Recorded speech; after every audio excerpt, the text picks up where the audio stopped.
Israel और Iran में जंगबंदी के बाद आलमी मईशत पर मस्बत असरात आना शुरू हो गए हैं। जैसा कि ईरान और इसराइल के दरमियान जंगबंदी के ऐलान ने पाकिस्तान की स्टॉक मार्केट को नई बुलंदियों पर पहुंचा दिया है। रिपोर्ट के मुताबिक मार्केट में 5,878 पॉइंट्स का गैर मामूली इजाफा रिकॉर्ड किया गया, जिसके बाद कारोबार को आर्जी तौर पर मुअत्तल कर दिया गया।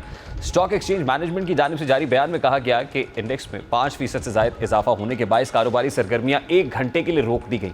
माहिरीन के मुताबिक खित्ते में कशीदगी कम होने और जंगबंदी के ऐलान के बाद सरमायाकारों का एतमाद बहाल हुआ, जिसका बराह रास्त असर मार्केट में नजर आया और मुख्तलिफ सेक्टर्स में तेजी देखने को मिली। सरमायाकार हल्के इस सूरत हाल को पाकिस्तान की मईशत के लिए मस्बत इशारा करार दे रहे हैं और तवक्को जाहिर की जा रही है कि अगर खित्ते में इस्तेहकाम बरकरार रहा तो मार्केट मजीद बेहतर कारकर्दगी दिखा सकती है। फिर इसी तरह ईरान और इसराइल के दरमियान जंगबंदी के ऐलान के बाद आलमी और मकामी मार्केट्स में सोने की कीमत में आज भी कमी रिकॉर्ड की गई है। रिपोर्ट के मुताबिक बैनुल-अक़वामी बिलियन मार्केट में फ़ी ऑन्स सोने की कीमत $39 की बड़ी कमी से $3,327 की सतह पर आ गई है।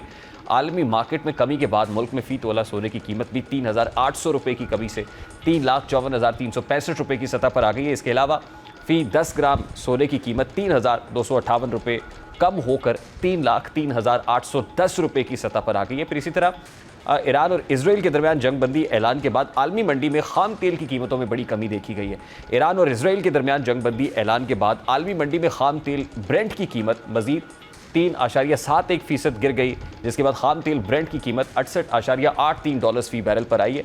रिपोर्ट के मुताबिक आलमी मंडी में WTI खाम तेल की कीमत मजीद 3.88% कम होकर $65.85 फी बैरल पर आ गई है। ये बहुत पॉजिटिव चीज़ें हैं जो ईरान इसराइल स्टैंड ऑफ के थमने से देखने में आ रही हैं और ज़ाहिर है खित्ते में अगर ये स्टेबलाइजेशन रहती है, पीस रहता है, तो इम्कान यही है कि इसके मस्बत माशी असरात मुरतब होंगे जो ना सिर्फ मुल्कों के लिए, हुकूमतों के लिए, बल्कि आवाम के लिए बहुत बेहतर होंगे। एक ब्रेक लेंगे, ब्रेक के बाद वापस आएंगे और एक इंतहाई दर्दनाक स्टोरी आपके साथ शेयर करेंगे। इस ब्रेक के बाद हमारे साथ रहिए।